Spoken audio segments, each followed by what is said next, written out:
Good afternoon children. Now to understand chemistry, this particular class is going to be very important, and therefore you have to submit yourself to the class. Alright. That means you have to be very focused to listen. Before having any doubt, first try to very deeply look at what I am teaching, right? See, we have got inert gases. Inert gases do not react with any other element. Normal condition, never they react, never. Under extreme conditions also, rarely they react. Very extreme conditions they react. That means they are very stable. So the reason for their stability is their electronic configuration. So electronic configuration, what is that? Let us try to see about noble gases. We have already studied electronic configuration. Helium has got 2 electrons. Its atomic number is 2. So helium has got 2 electrons. Alright. So the first orbit should have how many electrons maximum? 2. So helium's first orbit is complete. So it has got a stable configuration. Next is neon. Neon has got 10 electrons. Its atomic number is 10, so it has got 10 electrons. So 2, 8. So its electronic configuration is complete. Next, argon. Argon has atomic number 18, so it has got 18 electrons. So it has got the configuration 288, and so on. Krypton will be 2, 8, 18, 8. In my previous videos about bonding where I have taught, you can also visit that and you will know about all this electronic configuration further. So I have given one small glimpse of electronic configuration of noble gas. Except helium, what do you see in all the noble gases configuration? Anybody can say? The outermost orbit contains 8, so valence electron is 8. What is your name? Tejas. So 8. Valence electron is 8. That means now we know that these are inert gases. So scientists have found that the reason for their inertness is complete configuration, stable electronic configuration. So what happens? I will try to go with sodium and chlorine. Sodium and chlorine. Sodium has got atomic number 11. So its electronic configuration is 2, 8, 1, and chlorine has got electronic configuration atomic number 17. So its electronic configuration is 2, 8, 7. So atoms of all the other elements will try to acquire electronic configuration as nearmost inert gas atom. So which is nearer to sodium? Neon. So its electronic configuration is what? Swastik. What is electronic configuration of neon? 10. So how much electron? So sodium has got, so its electronic configuration is 2, 8, and sodium has got 2, 8, 1. What should sodium atom do to get near to neon? Sodium should give 1 electron to chlorine. That means sodium is electropositive also. Positive people give their things. Can I have your pen today? Oh, he is giving. So he is electropositive. Alright. And I will be borrowing. So I will be what? Electronegative. And also here, if you have a correct knowledge about atoms, and previous videos if you have seen, sodium's atomic number, if it is 11, that means it has got 11 protons and 11 electrons. Now 1 electron has got, now what will happen to sodium? It will acquire what? What charge it will acquire? It had a positive charge. Whenever any atom loses electron, it acquires positive charge. Because remember this, any atom when it is neutral, this signifies number of protons and electrons both. So it had 11 proton and 11 electrons. Now once 1 electron has gone, that means it is containing how much? 11 protons and 10 electrons. So proton becomes more when electron goes. So it is positive charge. And chlorine, what will happen? Here, how many electrons or protons are there? 17. 17 protons and 17 electrons. Now what has happened? One electron has come to it. So its proton number is 17, but electron is what? 18. So now there is a bonding taking place and a compound has been formed. NaCl, नमक. मैंने आपका नमक खाया है, नमक का formula यही है, NaCl, sodium chloride. So 2-3 things you have to also understand that these compounds are called ionic compounds, because whenever an atom loses electron, it becomes an ion. What is an ion? If somebody tells, ions are those atoms which contain unequal number of protons and electrons. Why sodium is an ion? Because it contains unequal number of protons and electrons. And also remember, if there is one plus sign, straight away remember the atomic number 11, and if there is plus sign, 11 proton, but plus sign means one electron has gone. How many electrons? 10. Are you following? And chlorine has got minus sign. So you remember its atomic number, you know. So initially what do you know? It had 17 protons and 17 electrons. Now one electron has come. That means when there is minus, for number of electrons actually you have to add. So you will add one electron. So how many electrons does Cl minus contain? 18. Did you understand? So now NaCl has made ionic bond. Alright. And it is an ionic compound. Actually, all ionic compound in solutions, they break again into positive and negative ion. So you should also understand the property of ionic compounds. They conduct electricity.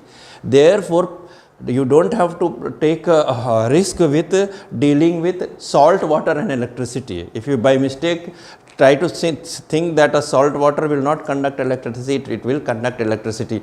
All acids are ionic compound. But we are into one more thing, that the formula for sodium chloride, we call it sodium chloride, is NaCl. Then what is the formula for magnesium chloride? So magnesium chloride will be MgCl2. You cannot say NaCl sodium chloride, magnesium chloride MgCl, aluminum chloride AlCl3. So aluminum chloride is AlCl3. We cannot say AlCl. मैं पूछूंगा तो आप गाना गाने लगे, मेरी मर्जी, मैं चाहूँ वो करूँ, मैं चाहूँ वो करूँ, तो वो नहीं होगा. मर्जी आपकी नहीं चलती, इसलिए डिसिप्लिन होना भी ज़रूरी है. डिसिप्लिन कोई ख़राब चीज़ नहीं है. मैं कुछ न कुछ लोग या दुनिया या आपके से बड़े लोग कुछ न कुछ कारण से आपको डिसिप्लिन करते हैं. भगवान ने भी डिसिप्लिन किया. यहाँ कोई मर्जी नहीं चलती एल्युमिनियम क्लोराइड का एटम बनने में. हाँ, एल्युमिनियम क्लोराइड को सर चूंकि सोडियम क्लोराइड वैसा कर रहा है, कभी कभी कोई बच्चा बोलता है उसके पास आईफोन है तो मेरे को भी दिला दीजिए आईफोन, पैर पटक पटक के रोता है. तो उसके पास आईफोन है क्योंकि उसके मम्मी पापा का सेविंग्स 10 लाख रुपया पर मंथ होगा. आपके पास आईफोन इसलिए नहीं है क्योंकि मम्मी पापा का सेविंग हो सकता है 10,000 होगा. तो हर नियम को समझने से लाइफ बहुत अच्छा चलेगा. ये एक इस बॉन्डिंग चैप्टर में भी हम लोग समझेंगे. We will try to understand. Let us try to think aluminium chloride का कैसे फॉर्मेशन हो गया. पहले Mg मैग्नीशियम क्लोराइड का. तो मैग्नीशियम का एटॉमिक नंबर 12 है. पूरा क्लास इलेक्ट्रॉनिक कॉन्फ़िगरेशन बताइए. 282. Very good. 2,8,2 मैग्नीशियम का. क्लोरीन का 17 है. 2,8,7. Alright, did you understand? अब क्या होगा? Will you be able to explain Nihita what will happen? You can come here. हाँ, come. What will happen? Yes, sir. Sir, 2 chlorine atoms will be required so the 2 electrons of the magnesium got removed and magnesium becomes stable. Very good. God bless you. Very nice, Nihita. Let us give a good hand to her. Good. Let us give a good hand. Good, good. Sit down, beta. So, two electrons are to be given. So, one magnesium atom will give one electron here and other of its electron to this chlorine. And that is why the formula for Mg is Mg, and this ion is formed. It has got 2 charges. Because it has lost how many electrons? It is visible. 2 electrons it has lost. Then its octet is complete. Now its configuration of, somebody asked what is the configuration of Mg++. Then remember, you have to remember this, इसका 12 होता है लेकिन इस पर 2 plus charge है, यानी electrons चला गया, कितना इलेक्ट्रॉन चला गया है 2, तो इसका कॉन्फ़िगरेशन पहले 282 था, अब क्या हो जाएगा 28 हो जाएगा। Mg प्लस प्लस का कॉन्फ़िगरेशन लिखने पूछेगा तो 12 याद रखेंगे, क्योंकि प्लस है तो 2 इलेक्ट्रॉन चला गया, तो 282 नहीं हो क्या, अब क्या होगा 28, क्योंकि अब इसको कॉन्फ़िगरेशन नियॉन जैसा हो गया है। Did you understand? और क्लोरीन, यानी यहाँ पर Mg है लेकिन यहाँ पर क्या है, एक क्लोरीन पर एक ही चार्ज आएगा, तो यहाँ पर 2 क्लोरीन एटम है, तो आगे जब भी 2 से गुना करते हैं इसका मतलब है 2 क्लोरीन आयंस आर देयर, आगे जब भी। लेकिन जब फॉर्मूला लिखेंगे तो ऐसे लिखेंगे MgCl2 magnesium chloride. Did you understand? यानी हमारी मर्जी नहीं चलेगी, ये है जो इलेक्ट्रॉनिक कॉन्फ़िगरेशन के अनुसार मैग्नीशियम क्लोराइड। सो ये बड़ा इंपॉर्टेंट एस्पेक्ट है जानना। और magnesium is a bivalent element, क्योंकि इसकी वैलेंसी कितनी हो गई, जितना इलेक्ट्रॉन लूज करेगा एक सिंगल एटम उसी को उसकी वैलेंसी कहते हैं। तो अल्युमिनियम की वैलेंसी कितनी हो गई 2, सॉरी मैग्नीशियम की वैलेंसी कितनी हो गई 2, मैग्नीशियम की वैलेंसी कितनी होगी 2, सोडियम की वैलेंसी कितनी हो गई, क्लोरीन की वैलेंसी कितनी हो गई, वो एक ही इलेक्ट्रॉन के तो 1। तो इन लोगों को कहते हैं, क्लोरीन को कहते हैं मोनोवैलेंट, मैग्नीशियम को कहते हैं बाईवैलेंट। Are you following? 2। अब आ रहे हैं आप, अभी हम जिस पर आना चाह रहे थे उस पर, लेकिन यहाँ देखिए कि मान लीजिए कि आपको फॉर्मूला आप कितना बार इतना एलाबोरेटली लिखेगा, जैसे जैसे क्लास में आगे बढ़ते जाइएगा, 10th क्लास में चले जाइएगा तो लिखेगा magnesium chloride reacts with calcium oxide, तो आपको मैग्नीशियम क्लोराइड का फॉर्मूला MgCl2 लिखने समय सिंपली आपको वैलेंसी याद करना है कि मैग्नीशियम की वैलेंसी 2 है और क्लोराइड की वैलेंसी 1 है। तो ये समझाना चाह रहा था मैं शौर्य कि Mg ऐसे लिखेंगे और उसकी वैलेंसी आपको याद रहनी चाहिए 2 है, और क्लोरीन की वैलेंसी 1 है, हम लोग क्रॉस मल्टीप्लाई करते हैं तो फॉर्मूला बन जाता है Mg1, तो 1 नहीं लिखा जाता है, Cl2 1 रहेगा तो नहीं लिखा जाता, MgCl2 इसका फॉर्मूला हो गया। Did you understand? MgCl2 इसका फॉर्मूला हो गया, ठीक है। तो ये अब पूरा अब एक एक चीज जैसे कहा जाता है ना, if you are knowing now, then suppose the bank gives you an ATM, so आपको when you have to, you know that to get the money you have to use ATM, तो मामा brought an ATM and told बेटा इससे पैसा निकलता है, ये bank से जाके लाए, तो आपको 5,000 रुपये की ज़रूरत पड़ी, तो आप जाके ATM से पैसा निकालनी, फिर आपको 5,000 और की ज़रूरत पड़ी, तो फिर आप बैंक जाइए कि ATM को यूज़ कर लीजिएगा, ATM यूज़ कर लेंगे। तो अब ये फार्मूला जब समझ गए या लॉ समझ गए क्रॉस मल्टीप्लाई होता है, तो अल्युमिनियम क्लोराइड का कोई भी बच्चा जो तेज है बता सकता है कि क्या होगा फार्मूला, कैसे लिखना पड़ेगा। सबसे पहले क्लोराइड मतलब Cl लिख देंगे, अल्युमिनियम मतलब Al, अल्युमिनियम के ऊपर वैलेंसी कितना लिखेंगे 3, देखिए यहाँ पर लिस्ट है, और क्लोरीन के ऊपर वैलेंसी कितना लिखेंगे 1, तो इसका फार्मूला क्या हो जाएगा AlCl3। तो आज जाके आपको now you are understanding that the valency concept tells you, कोई बच्चा जो क्लास में तेज रहता है वो फट से बता देता है कि जिंक क्लोराइड ZnCl2, आपको ZnCl होगा अभी भी खोज रहे हैं, लेकिन उसको जिंक का वैलेंसी मालूम है 2 है और क्लोरीन का वैलेंसी 1 है, तो कर लेगा। Did you understand? यहाँ तक क्लियर है? आप लोग जरूर ही you should go and try to see the other video of mine, that is electrovalent bonding. So further some more compounds I have explained. This type of compounds where there is transfer of electron are called ionic compound or electrovalent compound. Al का फिर से मैं एक बार समझा देता हूँ आपको। Al283, fast tell me how many electron it has to be lost? 3 है ना, 5 गेन करना तो इसको मुश्किल है। And chlorine 287, how many electron one chlorine atom will need to be stabilized? 1, 288. So now what will happen? एक को दिया, फिर दूसरा को दिया, chlorine will go to its Mohalla and bring 3 more brothers, twins और triplets. चलो भाई वहाँ इलेक्ट्रॉन बट रहा है, एंड AlCl3 और एक बॉन्ड बन जाएगा। अल्युमिनियम पर कितना चार्ज आएगा कौन बताएगा? What will be the charge on aluminum? It has lost 3 electrons. plus plus plus plus 3, isn't it? Aluminum will have plus 3 charge. All of you have understood this? Okay, so this is what is about ionic bonding. So अब हम लोग थोड़ा देर तक चर्चा करेंगे कैसे formula लिखें किसी भी चीज का. तो आपके पास ये लिस्ट है, ये मिनिमम आपको याद रखना चाहिए. ये लिस्ट अगर आप +2 तक बहुत सुंदर से पढ़ाई करना चाहते हैं and you want to become a smartest kid, then ये पूरा आपको याद रहना चाहिए कि वैलेंसी किसकी कितनी होती है. जैसे एल्यूमिनियम ऑक्साइड हमें लिखना है. If I have to write down aluminium oxide, now I don't want to go to details of bonding because you don't have to always go to the depth of the bonding. If you want to know how it is formed, then you see the electrovalent bonding. There I have explained. But now here I have to write the formula. Who will try? Adya, you will try? Come Adya and write down. I am writing Al and oxide O. So can you try it out, beta? So then we will cross multiply. Yes, beta. And then it will become Al2O3. All three. Let us give a good hand. Good, very good. So that means the class now understands the topic, isn't it? Class now understands the topic. Now there are some group of atoms which have charges.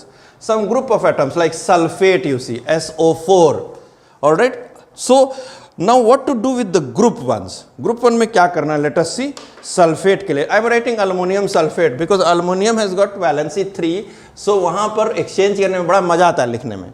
Aluminum sulfate. Aluminium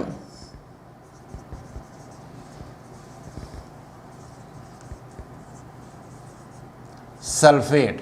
So aluminium's valency Al, so aluminium's valency is 3. Normally I do the opposite thing, I write the valency on the top, but it is okay wherever you write. SO4 valency is 2. Now what to do? Shaurya क्या करेंगे? Cross multiply. Cross multiply करते समय careful रहेंगे. Aluminium और ये group of atom है SO4, तो ये ब्रैकेट में रहेगा. अब इसका वैलेंसी 2 इसके पास और इसका वैलेंसी इसके पास. इसीलिए aluminium sulphate, if somebody tells, जल्दी से AlSO4 नहीं कह सकते. Al2SO4 whole thrice. स्वस्तिक इसको कैसे पढ़ेंगे? Al2SO4 whole thrice. बोलिए क्या पढ़ेंगे? Whole thrice. Okay. Most of the cases जब वैलेंसी सेम रहे तब 2 नहीं लिखना है या 1 नहीं लिखना है. जैसे से फॉर एग्जांपल अगर हम बोलेंगे कैल्शियम सल्फेट, तो यहाँ पर देखिए क्या होगा. यहाँ पर आप 2 स्टेप में कर सकते हैं, लेकिन तेज हो जाएगा तो फिर सिंगल स्टेप में आप लिख सकते हैं. दोनों का वैलेंसी 2 है तो 2 कैंसिल कर देता है एक दूसरे को. तब क्या लिख देंगे? Direct CaSO4. Any problem till here? Have you understood? तो इस तरह से कंपाउंड फॉर्मेशन, बेटा ये हम लोग जो our syllabus is unorganised, we are not knowing what we are doing, we are studying history of science. No, the concept should get in your head, otherwise it's very difficult. Later on सब लोग नाट लगाते हैं, पढ़ती नहीं है, लिखती नहीं है, बट अरे ठीक से ऑर्गेनाइज पढ़ाई होगा तो आप पढ़ लीजिएगा, आपको इंटरेस्ट लगेगा, you will be understanding things. So let us see one more thing now. I will try to call now somebody. Calcium phosphate, वहाँ लिस्ट में पहले सब लोग देख लीजिए. कैल्शियम की वैलेंसी देखिए कितना लिखा हुआ है. चेक कीजिए. इधर पॉजिटिव वैलेंसी है, जो इधर वाला को कहा जाता है पॉजिटिव वैलेंसी, और उधर जो लूज करता है वो इलेक्ट्रो पॉजिटिव है, और जो गेन करता है वो क्या है? इलेक्ट्रो नेगेटिव है.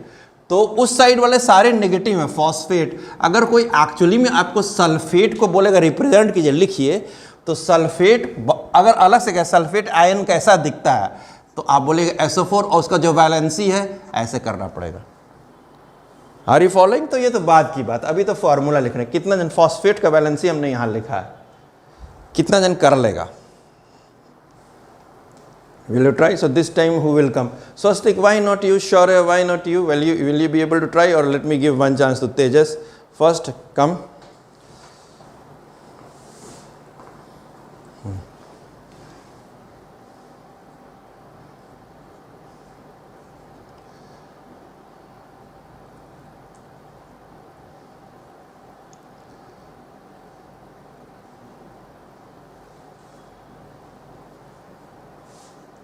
CA3PO4 whole twice. Did you all understand?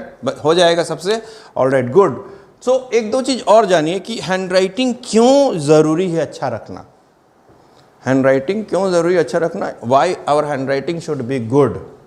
Because याद रखिए कि ये दोनों में क्या अंतर कोई बताएगा?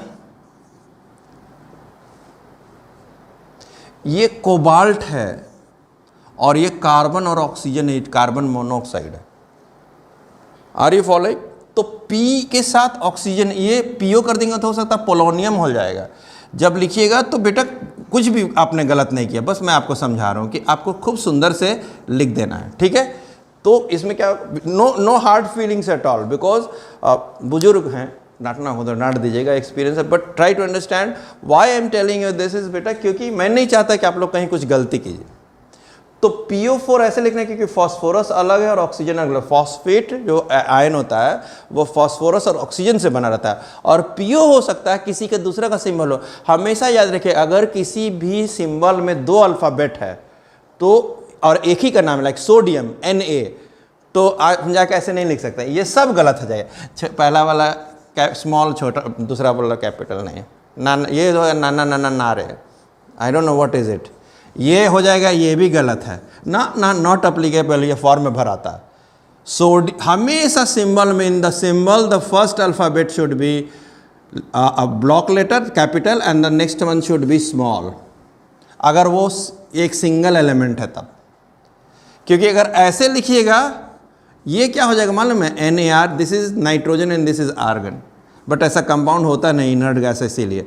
सो did you all understand what are the points, जो करेक्शन से, रेक्टिफिकेशन से कहाँ पर कैसा पॉइंट्स है? श्योर है, समझ में आ रही है? चलिए आज आपकी रैगिंग होगी, you are the new boy, no, so come please, sure है, कम।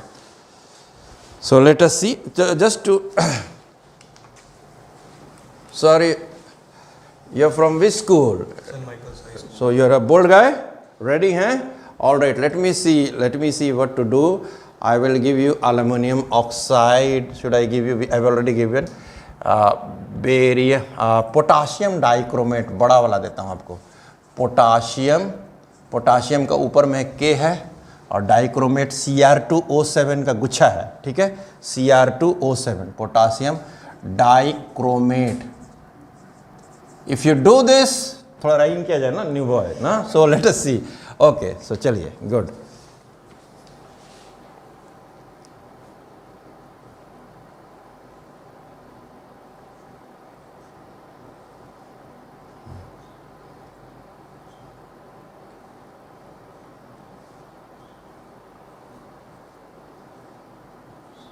Good, very good, that's correct, क्योंकि इसका 2 इधर आया और चूंकि इसमें 1 था तो इसको ब्रैकेट में नहीं रखा। हाँ, आर यू फॉलोइंग? अब चल रहा है। पलक जी आइए, आपको नेक्स्ट मैं पूछ रहा हूं, आप लिखिए, आइए देखिए, तो आप लिखिए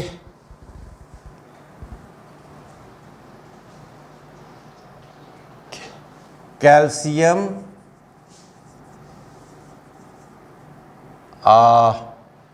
कैल्शियम फ्लोराइड, कैल्शियम का C है और उसका F है, वैलेंसी यहाँ पर, फ्लोराइड करो इसका।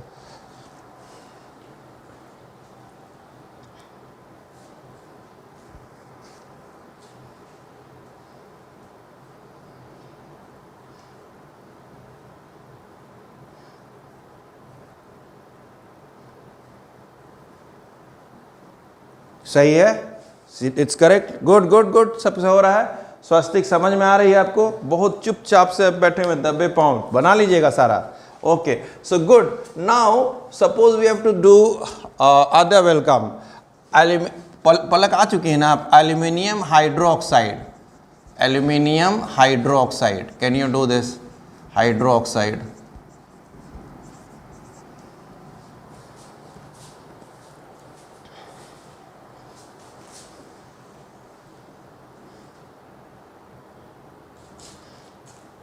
OH है, हाइड्रोक्साइड कहीं पर है, यहाँ OH।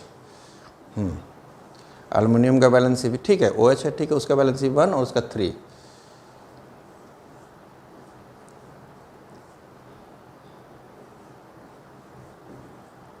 क्या मिस कर रही हैं, कोई बताएगा? क्या मिस कर रही हैं? यस, जब ग्रुप ऑफ एटम्स है तो ब्रैकेट देना है, और जब उससे किसी को मल्टीप्लाई करें। Any problems, anything you want to such, you want to, you see that needs to be changed? Nothing? Done? Everything is going on correct? Right then. Now what will happen? Let us see. अब ये you don't have to go to deep. Some of the elements have got variable valency. Some of the elements have got variable valency. Like copper may have two valencies. In certain cases it loses because there are some exceptions of the octet rules. And there are some deviations from the octet rule which later on you will come, but formula, so you should know. Suppose somebody tells cuprous chloride, then you have to take valency 1. Suppose somebody tells cupric chloride, then you have to take the valency 2 for copper. Even remember, अगर same element है तो lower valency को अस लिखा जाता है और higher valency को इक लिखा जाता है. बहुत गुस्सा से देख रहा है. Are you okay? All right. Okay, he is deeply concentrating. He was looking at me like this. Okay, so cuprous chloride और क्यूप्रिक क्लोराइड, तो दोनों का लिख रहे हैं आजकल. लेकिन see, education system makes things easier for you. Education system makes things easier for you. That means cuprous chloride,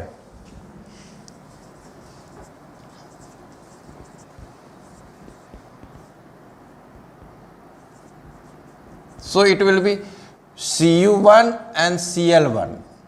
So CuCl. But somebody tells cupric chloride, what will happen? What valency will take? Cu2 and Cl1. So it will be what? CuCl2, like that. Now it depends on condition whether cuprous chloride will be formed or not, or cupric chloride will be formed or not. But nowadays they write it like this: copper 1 chloride, they will give you this, then it is easy. Here they are already mentioned that take the valency of copper 1, तब तो easy है. Copper 2 chloride means what chloride? Cupric chloride. तो आजकल ऐसे भी देते हैं, तो ये तो आसान हो जाएगा, isn't it? You will study about stannous chloride, stannic chloride. Stannous is always valency 2, tin, and stannic is 4. Ferrous sulfate of ferric sulfate, who will do this? Ferric sulfate, who will take the risk? Ferric sulfate, who will do this? Valency of ferric is how much? And sulfate is SO4. Somebody try, be brave. गलती करेंगे तो करेंगे. Come Adya, come. Good, very good. Come.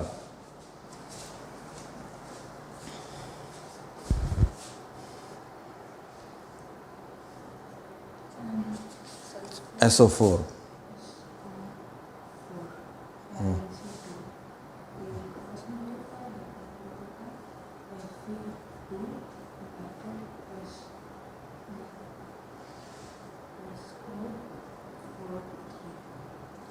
Correct? All right. So that is good. Very nice.